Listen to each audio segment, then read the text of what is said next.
নমস্কাৰ বন্ধু বান্ধৱীসকল, সকলোকে মোৰ চেনেলটোলৈ স্বাগতম জনাইছোঁ। বন্ধু বান্ধৱীসকল, এই ভিডিঅ'টো আপুনি যদিহে প্ৰয়োজন আছে বুলি ভাবে তেতিয়াহে চাব, আৰু যদি ভাবে যে আমি প্ৰয়োজন নাই তেতিয়াহ'লে নিশ্চয় আপুনি ভিডিঅ'টো নাচাব। কিয়নো আপুনি যদি বিশ্বাস ৰাখে আৰু আপুনি জীৱনটোত যদি কিবা এটা কৰাৰ যদি এক সাৰ্থক উদ্দেশ্য বিচাৰে আপুনি, বা জীৱনটোৰ এক অৰ্থ নিৰূপণ কৰিব বিচাৰে আপুনি, লগতে সুন্দৰতম এক ভৱিষ্যত নিজৰ লগতে 10 জনৰ কাৰণে কৰিব বিচাৰে, তেতিয়াহ'লে আপুনি নিশ্চয় মোৰ এই ভিডিঅ'টো শেষলৈকে চাব।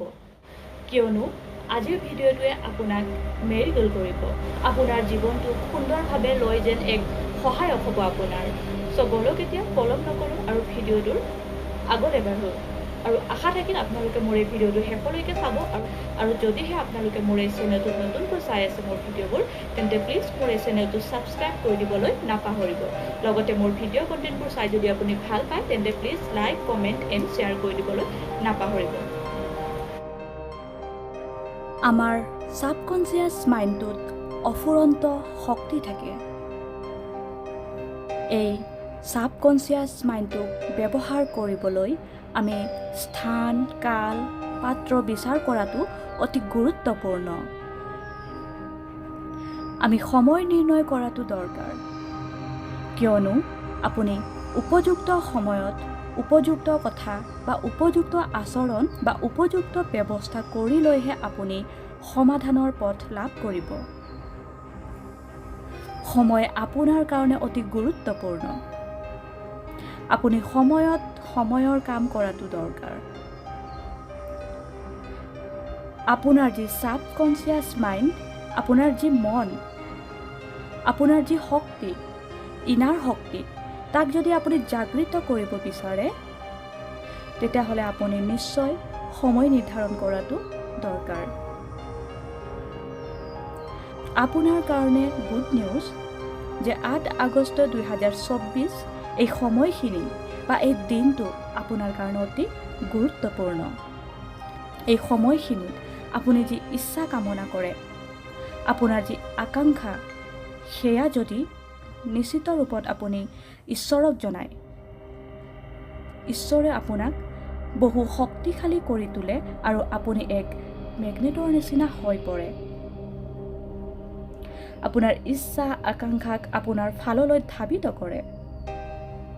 এতিয়া প্ৰশ্ন হ'ল, প্ৰকৃতাৰ্থ যদি আমি সঁচা অৰ্থত আমাৰ ছাবকনচিয়াছ মাইণ্ডটোক, অৱচেতন মাইণ্ডটোক বা আমাৰ শৰীৰটোক ব্যৱহাৰ কৰি আমি যদি মেৰিগল ৰিজাল্ট ভাল কামনা কৰোঁ, নিশ্চিত ৰূপত আপুনি কিছু পদ্ধতি অৱলম্বন কৰিব লাগিব।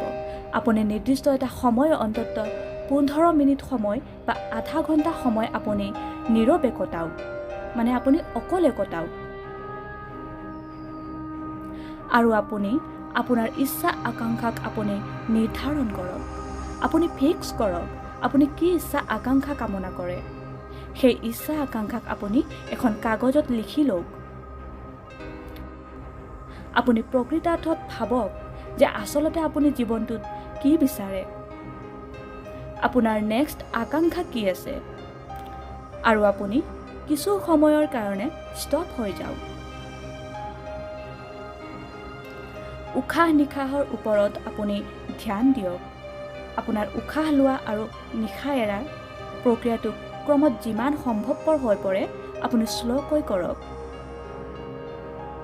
আৰু উশাহত আপুনি আপোনাৰ যিমান ইচ্ছা আকাংক্ষা তাক আপুনি সেৱন কৰক। নিশাহত তাক আপুনি শ্ল'লি এৰি দিয়ক।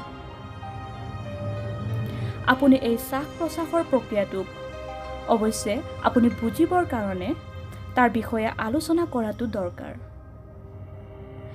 কিন্তু আপুনি যিহেতু বেছিক লেভেলত আছে, গতিকে আপুনি উশাহ নিশাহ লোৱা প্ৰক্ৰিয়াটোক আপুনি ধ্যান দিয়ক।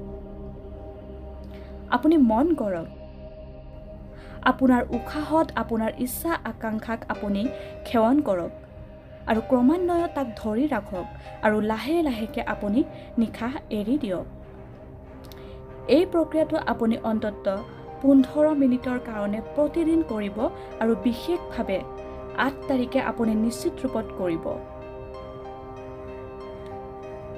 আৰু বন্ধু বান্ধৱীসকল, কিবা কাৰণে এনেকুৱা হয় যে এই ভিডিঅ'টো আপুনি 8 তাৰিখৰ পিছত দেখা পাইছে, তেতিয়াও আপুনি নিশ্চয় এই প্ৰক্ৰিয়াটো অৱলম্বন কৰিব, কাৰণ এই প্ৰক্ৰিয়াটো চাইণ্টিফিক হয় আৰু আপোনাৰ জীৱনত মেৰিগল কৰিব বা আপোনাক মেৰিগল কৰে। যদিহে আপুনি ভাবে যে মই জীৱনটোত চেঞ্জ হোৱা দৰকাৰ, মই জীৱনটোত এটা অৰ্থ নিৰূপণ কৰা দৰকাৰ, প্ৰাপ্তিৰ দিশত গতি কৰা দৰকাৰ বা সুন্দৰতম জীৱন আমি নিজক উপহাৰ দিয়াটো দৰকাৰ, তেতিয়াহ'লে নিশ্চয় আপুনি নিশ্চিত ৰূপত আপোনাৰ ভিতৰৰ যি ইনাৰ ট্ৰান্সফৰ্মেশ্যন তাক আপুনি ব্যৱহাৰ কৰাটো দৰকাৰ।